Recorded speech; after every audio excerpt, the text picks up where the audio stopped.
بسم اللہ الرحمن الرحیم۔ آدم علیہ السلام کو جب جنت سے روندا درگاہ کیا گیا تو جنت سے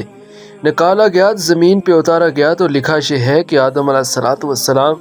جب وہاں سے چلنے لگے تو انہوں نے وہاں سے وہ حجر اسود کو اٹھا لیا اور حجر اسود کو بطور موڑے کوش کے یعنی بیٹھنے کے لیے ایک سیٹ کے طور پر یہ حجر اسود کو بغل میں لے لیا اور زمین پہ اتار دیے گئے۔ اور دوسری روایت میں آتا ہے کہ جس رات میں آدم علیہ السلام کو آسمان سے زمین پر اتارا گیا تو اس رات میں آدم علیہ السلام بڑی وحشت محسوس کر رہے تھے،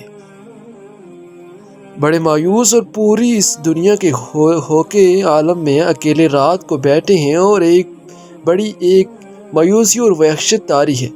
اسی رات میں اللہ تبارک تعالیٰ نے جنت کے دو جوہر یعنی ایک حجر اسود اور دوسری مقام پر ابراہیم اور یہ دو پتھر اللہ تبارک تعالیٰ نے اس رات میں آدم علیہ السلام کے ساتھ اتار دیے۔ جب صبح کی روشنی پھیلی ہے تو آدم علیہ السلام نے اپنے پاس یہ دونوں پتھر بڑے دیکھے، پہچان گئے کہ یہ تو جنت کے میرے ساتھی ہیں، کہ جنت کے جوہرات میں سے آپ نے دونوں کو لے کے سینے سے لگا کے ان کو بغل کے رکھے۔ اس سے تسکین حاصل کرنے لگے کہ یہ وہ جنت کا ایک سامان میرے ساتھ آ گیا ہے۔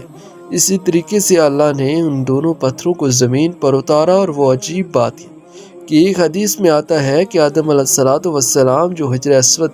لے کر آئے تھے تو اصل میں حجر اسود ایک فرشتہ تھا۔ جب آدم علیہ السلام کو جنت میں اللہ تبارک تعالیٰ نے آباد کیا تو ایک فرشتے کی نگرانی لگا دی تھی کہ آدم علیہ السلام کی نگرانی کرے کہ وہ ان تمام کی تمام جنتی اور ان کے لیے مباح، لیکن یہ جو ایک درخت ہے اس درخت کے کھانے سے ان کو منع کیا گیا، تو تم اس کی نگرانی کرتے رہو کہیں آدم علیہ السلام اس درخت کا پھل نہ کھائیں۔ چنانچہ یہ فرشتہ جو ہے وہ آدم علیہ السلام کی نگرانی کرتا رہا تو آدم علیہ السلام بھی محتاط رہے اور جنت کے اندر وقت گزرتا رہا۔ جب اللہ تبارک تعالیٰ کی تفویضی طور پر منظور تھا کہ آدم علیہ السلام پھل کھائیں اور پھر آگے سارا پڑوسی جو ہوا، تو یہ تکمیلی نظام ہے، اللہ کے ہاں یہ ہونا تھا، یہ مقدر تھا۔ تو اللہ تبارک تعالیٰ نے آدم علیہ السلام سے اس فرشتے کو اوجل کر دیا، یعنی آدم علیہ السلام کو فرشتہ دائیں بائیں کہیں نظر نہیں آیا۔ تو جب یہ آدم علیہ السلام کو پھل کھانے کا موقع آیا تو انہوں نے آگے بڑھ کے اس پھل کو کھا لیا۔ جیسے ہی پھل کھایا تو اللہ تبارک تعالیٰ کے ہاں ظاہر ہے کہ ایک خاص قسم کا غضب نازل ہوا کہ یہ تمہیں منع کیا گیا تو کیوں کھایا؟ تو اسی ہیبت اور دبدبے کے عالم میں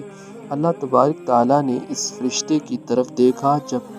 اس ہیبت کے عالم میں کہ اس فرشتے کو دیکھا ہے تو فرشتہ خوف سے پتھر بن گیا اور وہ حجر اسود کی شکل کے اندر قائم ہو گیا، اور جس کو آدم علیہ السلام زمین پہ لائے۔ اور اس کی تائید ایک دوسری صحیح حدیث یہ ہوتی ہے کہ نبی کریم صلی اللہ علیہ وآلہ وسلم فرماتے ہیں کہ کل روز قیامت میں جب حجر اسود میدان حشر میں آئے گا تو اس کے دو کان ہوں گے، اس کی دو آنکھیں ہوں گی، اس کی زبان ہوگی، باقاعدہ وہ ہاتھ ہوں گے، گویا کہ پورے ہاتھ پیر کے ساتھ یہ میدان حشر کے اندر پہنچے گا۔ اور ساتھ ہی نبی صلی اللہ علیہ وآلہ وسلم نے فرمایا کیونکہ حجر اسود اصل میں ایک فرشتہ تھا، وہاں اللہ تبارک تعالیٰ دوبارہ انہیں اعضاء کے ساتھ ظاہر کر دیں گے اور وہاں پہنچ کر پھر دنیا کے اندر ان کو بوسہ کرنے والے جو لوگ ہیں ان کو حق میں گواہیاں دیں گے۔ تو معلوم ہوا کہ یہ حجر اسود ایک فرشتہ ہے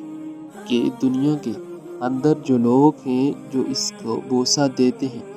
اور وہ تحتی پر نوٹ ہو جاتا ہے کہ اس آدمی نے مجھے بوسہ دیا، اس کے گناہ معاف کر دیے گئے ہیں، تو کل روز قیامت میں وہ اس کی گواہی دیں گے۔ اور مزے کی بات ہے کہ دنیا کے اندر ایک بہت بڑے محدث گزرے ہیں، وہ یہ بات کہتے ہیں کہ میں مکہ کے اندر حرم میں حجر اسود کے قریب کعبہ کے قریب ایک عرصہ تک رہا تو میں نے ایک مرتبہ عجیب منظر دیکھا کہ یہ حجر اسود وہاں سے نکلا۔ حجرہ اور اس کے دونوں ہاتھ تھے، پیر تھے، اس کے کان اور پوری ایک انسانی شکل میں نکلتا ہے۔ وہ نکلا اور کافی دور تک ٹہلتا ہوا اور دوبارہ اسی جگہ قائم ہو گیا اور اسی طرح پتھر کی شکل اختیار کر دی۔ اس روایت سے تائید ہو گئی ہے کہ جو اس بہت بڑے محدث نے یہ نظارہ دیکھا تو معلوم ہوا ہے کہ حدیث میں آتا ہے کہ جب حجر اسود کو کوئی حجر یا عمرہ کرنے والا بوسہ دیتا ہے تو حقیقت میں وہ اللہ سے مصافحہ کرتا ہے، اللہ سے سلام کرتا ہے، تو اللہ کے سلام کرنے کے نتیجے میں اللہ تبارک تعالیٰ اس کے سارے گناہوں کو معاف فرما کر دیتے ہیں، جیسے خود و ایمان والے جب آپس میں ایک دوسرے سے مصافحہ کرتے ہیں۔ حدیث میں آتا ہے کہ ان دونوں کو الگ الگ ہونے سے پہلے، ان کے مصافحہ الگ ہونے سے پہلے اللہ گناہ معاف کر دیتے ہیں۔ تو وہاں حجر اسود کو مصافحہ گویا کہ اللہ سے مصافحہ ہے، تو اللہ سے مصافحہ اور گناہ معاف نہ ہو، یہ کیسے ہو سکتا ہے؟ اس سے اللہ تبارک تعالیٰ گناہوں کو معاف کر دیتے ہیں۔ تو یہ